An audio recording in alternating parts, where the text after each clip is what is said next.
साथ ही इस वीडियो को ज़्यादा से ज़्यादा लाइक करें, कमेंट करें, शेयर करें और चैनल को सब्सक्राइब करना ना भूलें।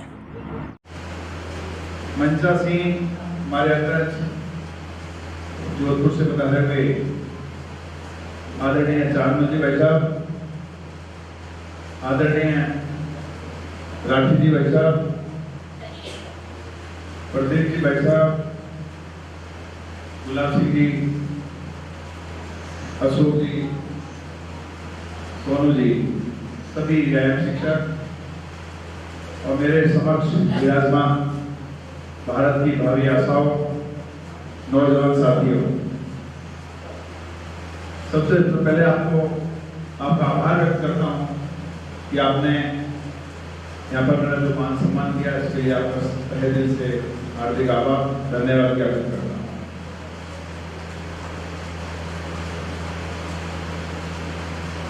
पिछले 3 दिनों से आप लोग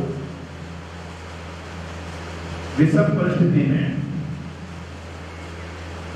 इस कैंप को आप कर रहे हैं, भाग ले रहे हैं निष्ठा के साथ में, और मैं निश्चित रूप से कह सकता हूं कि जो आपके सामने जो बैठे हैं ये सभी इस प्रकार के कैंपों से निकले हुए हैं, जो अपने अपने कर्म क्षेत्र में जहां पर भी ये काम कर रहे हैं निस्वार्थ भाव से समाज के लिए कार्य कर रहे हैं, और इस प्रकार के ये कैंपों की देन है। आज चांदमल जी को देखिए, आपकी उम्र 60 वर्ष से ऊपर हो गई है, तो आज का जो 60 वर्ष का व्यक्ति है फील्ड में नहीं मिलेगा, घर बैठ जाएंगे या काम करने की क्षमता नहीं रहेगी, और आज आपके सामने देखिए पूर्ण रूप से स्वस्थ हैं, और इनको क्या जरूरत पड़ी है जोधपुर से चल के आपके बीच में आने की? केवल और केवल एक ही मंतव्य है इनका कि मैं समाज का काम करूंगा, मुझे समाज ने दिया है, मैं समाज को दूंगा। ये गिव एंड टेक, ये तो जो आज की रीति है लोग भूलते जा रहे हैं, और मैं तो बहुत बहुत साधुवाद धन्यवाद दूंगा आपके माता पिता को, आपको इस कैंपों तक छोड़ा, इस कैंप में भाग लेने की अनुमति दी, और इससे क्या परिवर्तन आया आप खुद महसूस कर रहे होंगे। आपके जीवन में परिवर्तन आया कि नहीं आया 3 दिन के अंदर? जिसके जीवन में आया वो हाथ खड़े करो। बहुत बढ़िया, देख के तो नहीं खड़ा ना कि भाई इसने किया मैं भी कर लेता हूं, चलिए बहुत बढ़िया। निश्चित रूप से यह जो प्रेरणा है, हम लोग जो काम कर रहे हैं क्षेत्र के अंदर, ये महर्षि दयानंद जी की प्रेरणा से हम लोग काम कर रहे हैं। आज देश के अंदर आप देख रहे हैं जो भी समस्याएं आ रही हैं, जिस भी समस्या का आप नाम लेंगे और उसका निवारण करने जाएंगे, तो वो केवल आर्य समाज के पास उसका समाधान है। और आज देश के सामने सबसे बड़ा कोई संकट है, वो बता सकता है? सबसे बड़ा संकट क्या है हमारे पास देश के लिए? भारत में आज सबसे बड़ा संकट कौन सा है? हाथ खड़े करो, कोई बालक बताएंगे कि भाई सबसे बड़ा संकट आज देश के सामने ये है?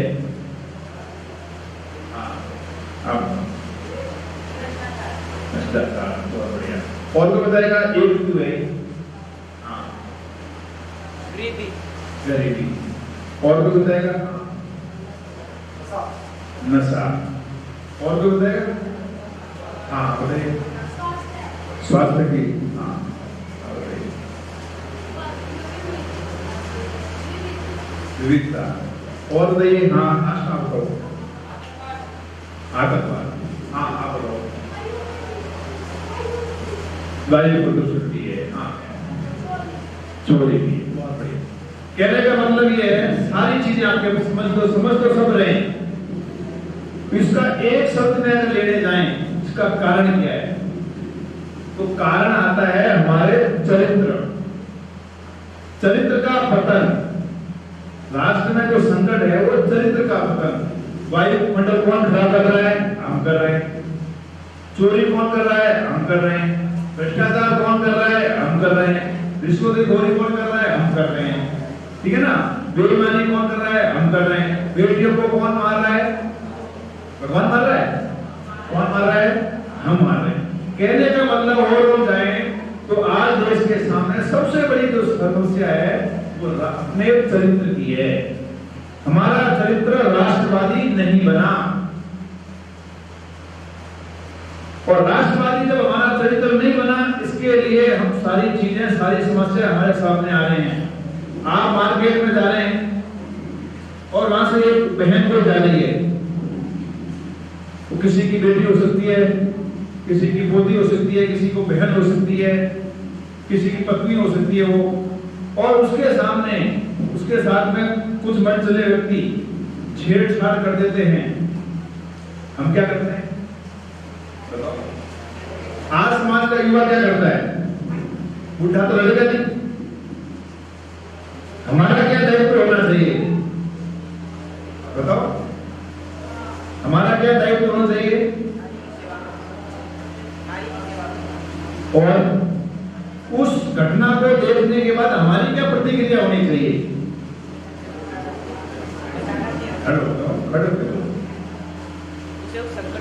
निकालना चाहिए। पर वास्तव में क्या निकालते हैं? हमारा क्या लेना देना? हम क्यों बड़े बीच में? माता पिता को जाओगे वो भी कहेंगे तुम पीछे मत पड़ना। इस तरह से आपको डराया जाता है, क्योंकि हमारा राष्ट्रीय चरित्र बना ही नहीं। यही आप घटना सही है। अगर आपका राष्ट्रवादी चरित्र होता, आप सोचिए, जिस आजादी की आप सांस ले रहे हैं, क्या आजादी वैसे मिल गई? क्या आजादी आपको थाल में परोस कर दी गई थी क्या? बताइए, इसके लिए क्या हुआ?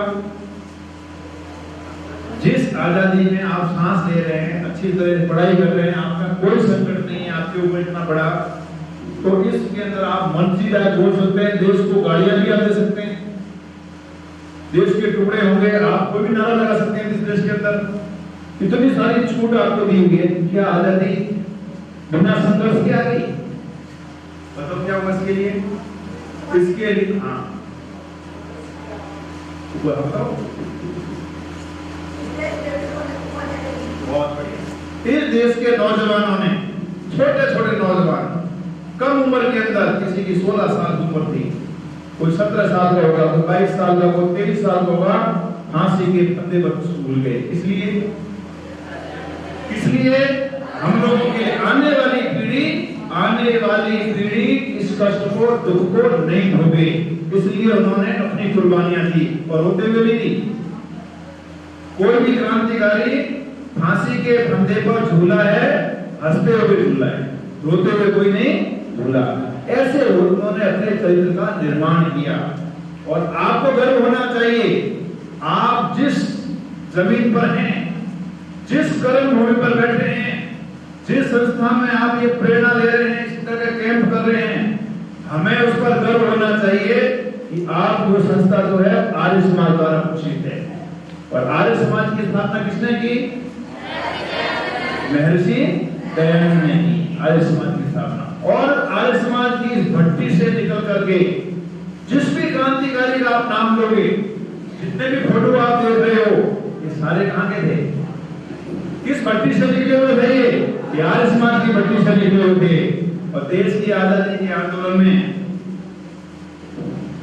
हम नहीं कह रहे, कांग्रेस का इतिहास लिखने वाले पट्टाभी सीतारमैया हुए, कांग्रेस के अध्यक्ष हुए, उन्होंने जब इतिहास लिखा आजादी के बाद में कि आजादी हमें कैसे मिली, वो लिखते हैं इस किताब के अंदर। कांग्रेस का इतिहास जब लिखा गया आजादी के बाद, देश की आजादी के आंदोलन में लड़ने वाले, मरने वाले, फांसियां खाने वाले, अत्याचार सहने वाले, तोप के सामने उड़ा दिए जाने वाले 80% से ज्यादा लोग आर्य समाज के थे। आप उस संस्था से जुड़े हुए हैं, आपको गर्व होना चाहिए कि हम एक ऐसे कैंप में जाकर आए हैं जिसका स्वर्णिम इतिहास है। किसी और संगठन का इतना स्वर्णिम इतिहास नहीं है। यहाँ पर आपका चरित्र का निर्माण किया जा रहा है। हो सकता है कि इनको नींद आती होगी, आपको जबरदस्ती उठाते होंगे, गुलाब सिंह जी आपको जबरदस्ती बैठाते भी होंगे, आपको बड़ी परेशानी होगी, लेकिन ये वो घटनी है, यहां से जब निकल करके आप समाज में जाओगे, आपके जीवन में परिवर्तन आना चाहिए। पर ये वो आर्य समाज है। नाम सुना है आपने राम प्रसाद बिस्मिल का? किसने सुना है राम प्रसाद बिस्मिल का नाम? आप बताओ। हाँ आप बताओ। हाँ क्या थे वो?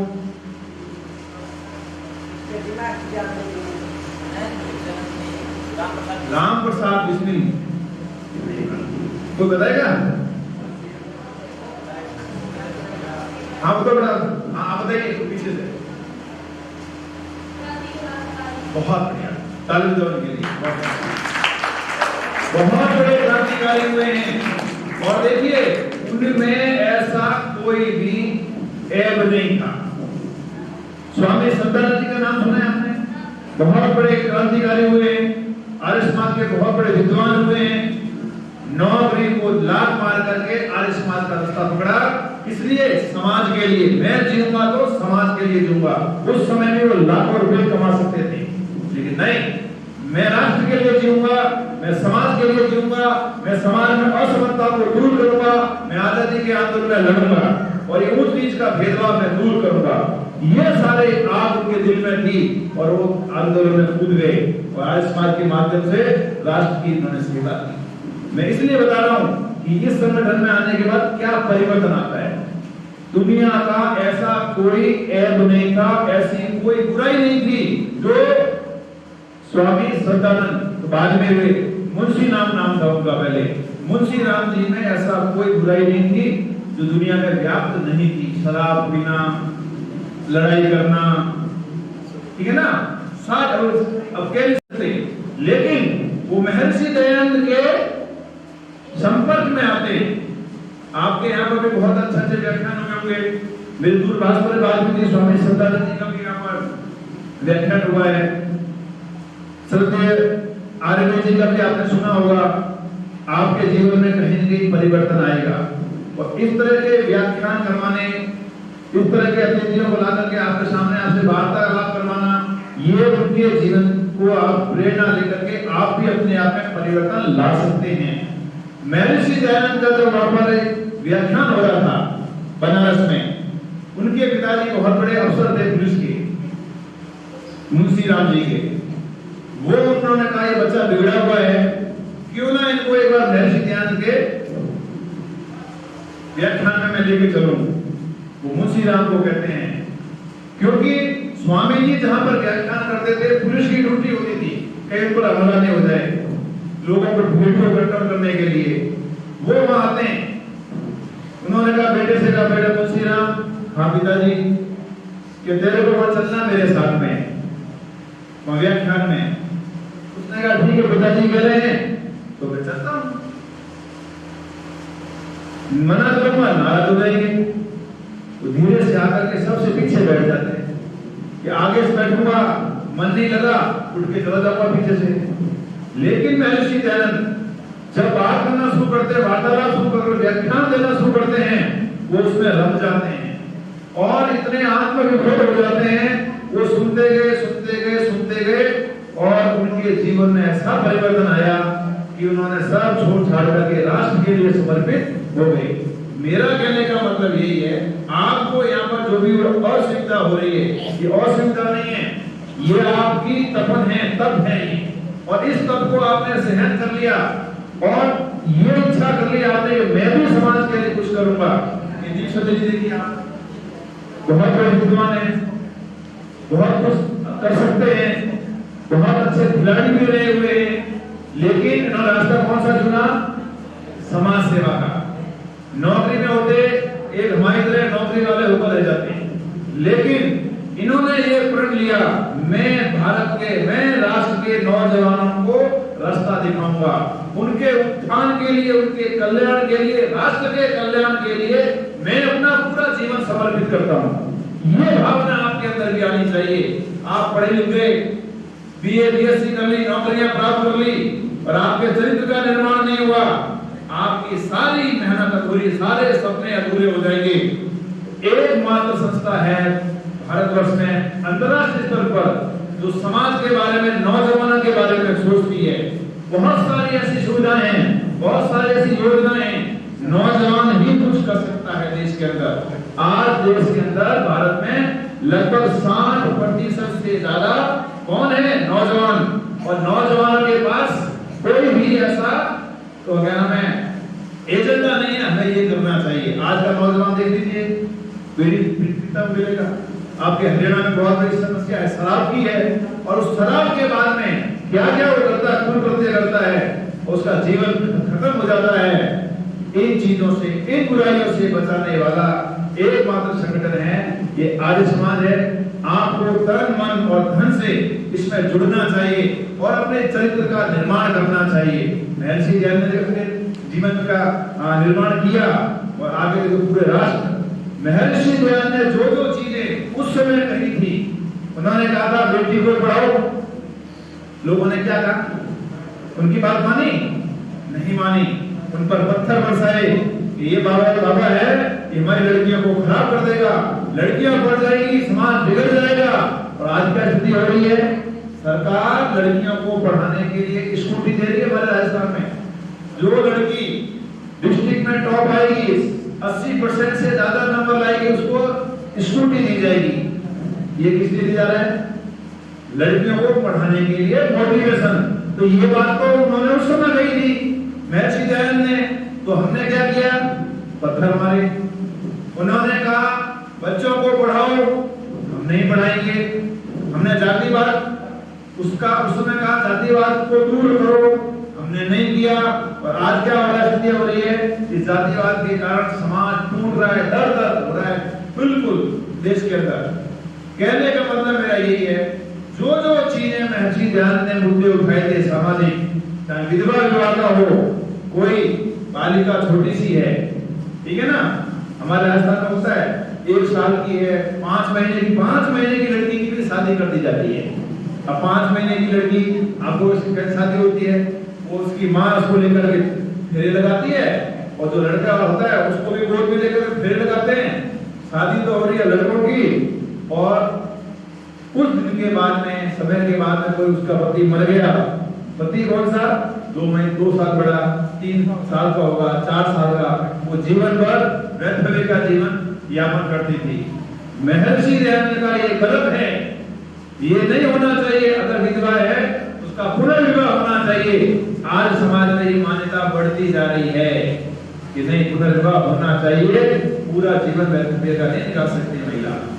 कहने का मतलब समाज में जो भी क्रांति का बीज बोया वो महर्षि दयानंद ने बोया। मेरा तो आपको इस अवसर पर यही कहना है, आप स्टूडेंट हैं, आप खूब पढ़ाई करें और पढ़ाई के साथ साथ स्वाध्याय। इस देश के नौजवानों के अंदर स्वाध्याय समाप्त हो गया है। स्वाध्याय कोई करना चाहता नहीं है, अच्छी पुस्तकें पढ़ना चाहता नहीं है, बेकार की पुस्तकें बहुत ज्यादा है। और थोड़ी बहुत जो कमी थी ये हमारे मोबाइल जो मीडिया ने ला करके हमारे सामने रख दी।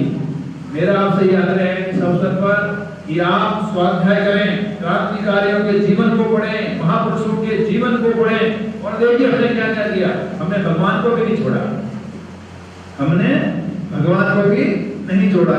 एक तरफ कहते हैं योगी राज श्री कृष्ण, कृष्ण को मानते हैं सब लोग, आर्य समाज नहीं मानता है। कई लोग कहते हैं तो भगवान को मानते ही नहीं।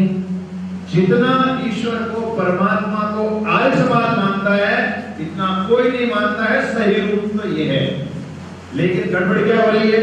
हम कृष्ण को तो मानते हैं, कृष्ण को नहीं, कृष्णा को मानते हैं। कौन सा कृष्णा? नाचने वाला, माखन चोर, ठीक है ना, लड़कियों के साथ में अभद्र व्यवहार करने वाला कृष्णा जो आप देखते हो रासलीला के अंदर देखते हो, वो हमारा कृष्ण नहीं है। हमारा कृष्ण योगी राज कृष्ण है। और हमने, समाज ने क्या बना दिया उस कृष्ण को? भोगी राज बना दिया। क्यों? उनको अज्ञान है। इस अज्ञान के कारण सारी गड़बड़ियां हो रही हैं। हमने कभी महापुरुषों को पढ़े नहीं। आप पढ़िए, आप पुरुष थे महाकृष्ण। आप पुरुष का मतलब होता है कहीं किसी प्रकार की कोई कमी नहीं थी उसके अंदर।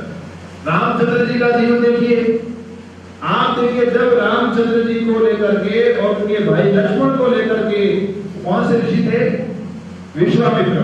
जब जंगल में जा रहे हैं, जंगल में जा रहे हैं तो हड्डियों का ढेर देखते, हड्डियों गुरु जी कहते हैं कि हे राम लक्ष्मण, ये हड्डियां जो हमारे ऋषि मुनियों की हैं, वो यहाँ तप करते हैं, तपस्या करते हैं, पढ़ाई करते हैं गुरुकुलों में, तो ये राक्षस लोग आदमी को मार देते हैं। ये वीर क्षत्रिय थे, वो तभी धनुष को उठा करके प्रतिज्ञा करते हैं, निश्चलहीन, इस भूमि को मैं निश्चलहीन करूंगा, राक्षसों से हीन करूंगा। ये उनका चरित्र था। कहने का मतलब समाज में जब कभी भी कोई समस्या होती है, बुराई आती है, कोई गलत काम हो रहा है, उसको रोकने का जिम्मेदारी किसकी है? हमारी होनी चाहिए। ऐसा नहीं होना चाहिए कि भाई भगत सिंह तो होना चाहिए, ठीक है ना। देश की आजादी में भगत सिंह जी का बहुत बड़ा रोल रहा है, नौजवानों के आइडियल भी हैं, पर किसी माता से पूछा जाए या किसी पिताजी से पूछा जाए कि भाई भगत सिंह होना चाहिए कि नहीं होना चाहिए देश में, मैं आपसे पूछ रहा हूँ, भगत सिंह जी वापस देश में होने चाहिए? जोर से बोलो। किसके घर में है? कौन आने का भगत सिंह बताओ? देखो आपके हाथ में हो ही नहीं रहे, अपने आप को अभी आप डर रहे हो भगत सिंह होंगे, फिर आंदोलन होगा, फिर फांसी पे जाएंगे। हम तो पिताजी के अकेले ही हैं, कोई दो है, बहुत अच्छा, जिसने हाथ खड़ा किया बहुत अच्छी बात है, हाथ करिए। कहने का मतलब ये है हम भी भगत सिंह बने। वो कैसे लोग थे? एक किसी कवि ने कहा है, एक भूख जिगर में उठती है, एक दर्द दिल में होता है, हम निशान उठकर रोते हैं जब सारा आलम चैन से सोता है। वो क्रांतिकारी रात को सोते थे, रात को चिंतन करते थे बैठ करके, नींद नहीं आती दिन को। भारत की जनता सोती थी और वो क्रांतिकारी नदियों में भी, पहाड़ों में, कहीं गलियों में छिप करके इस देश की विडंबना पर रोते थे और प्रयास करते थे कि हम इसको आजाद कराने के लिए कुछ न कुछ हमें करना चाहिए, बलिदान देना चाहिए। तो मेरा कहने का मतलब ये सब इस आज के अवसर पर कि हम इस कैंप से ये प्रतिज्ञा लेके जाएं कि मेरा चरित्र का मैं ऐसा निर्माण करूंगा। मैं इस कैंप का निकला हुआ वो विद्यार्थी हूँ, समाज में मैं अलग खुलेगा। अगर समाज में कहीं बुराई है, मैं खड़ा हुआ खम ठोक करके खड़ा हो जाऊंगा। इस तरह की भावनाएं खूब पढ़ें, अपनी पढ़ाई को भी राष्ट्र के कल्याण में लगाएं, ये रास्ता अपनाएं। और जहां कहीं भी इस प्रकार के कैंप होते हैं, आप वहां जाएंगे, आपको पूछेंगे भाई क्या हुआ, तो आपको बताओ हम वहां गए थे, इस प्रकार का कैंप लगा, हमारे चरित्र का निर्माण हुआ और ऐसी संस्था से जुड़कर आए हैं जिसका इतिहास स्वर्णिम अक्षरों में लिखा जाता है, आदर और सम्मान के साथ लिखा जाता है। मैं आपसे छोटी बात और करूंगा, देखो ये आर्य समाज जो है, तो बता सकता है आर्य का मतलब क्या होता है? बहुत बढ़िया। आर्य लगाना जरूरी है कि बिना लगाए चल जाएंगे? जैसे हमारे प्रदीप जी हैं आर्य लगाते हैं, मैं भी आर्य लगाता हूँ, कई लोग नहीं लगाते हैं। जो भी व्यक्ति आता, कई बार प्रसंग आता है, जो भी व्यक्ति श्रेष्ठ कर्म करता है वो आर्य है। आर्य लगाए या न लगाए, हमारे योगीराज कृष्ण वो भी आर्य थे, मर्यादा पुरुषोत्तम नाम वो भी आर्य थे। जो भी व्यक्ति संसार का श्रेष्ठ काम करेगा वो अपने आप को आर्य समझे, आर्य समाजी समझना चाहिए। और आपको जो जो ध्यान को संध्या की बताई होगी, आपको संध्या करते नहीं करते यहाँ पर हैं, दौड़ना है। आज भारत के अंदर बीमारियां बढ़ती जा रही हैं, कारण स्वास्थ्य का को ध्यान रखते नहीं है। नियमित ये जीवन में जो आपने रनिंग है, एक्सरसाइज है, योगासन है, मैं तो फोटो पर देखे थे, फेसबुक पर देखे, इतने सुंदर सुंदर आप लोगों ने आसन और कम समय में आपने सीख लिए। मैं बहुत बहुत धन्यवाद और साधुवाद दूंगा इनके प्रशिक्षक महोदय को कि आपने पूर्ण निष्ठा के साथ बच्चों को तैयार करने का काम किया है और ये काम राष्ट्र निर्माण का है और आपका इस राष्ट्र निर्माण में आपका बहुत योगदान रहेगा। इतने कहकर के मैं अपनी बात को विराम देता हूँ। जय भारत, जय संविधान। साथियों, इस वीडियो को ज़्यादा से ज़्यादा लाइक करें, कमेंट करें, शेयर करें और चैनल को सब्सक्राइब करना ना भूलें।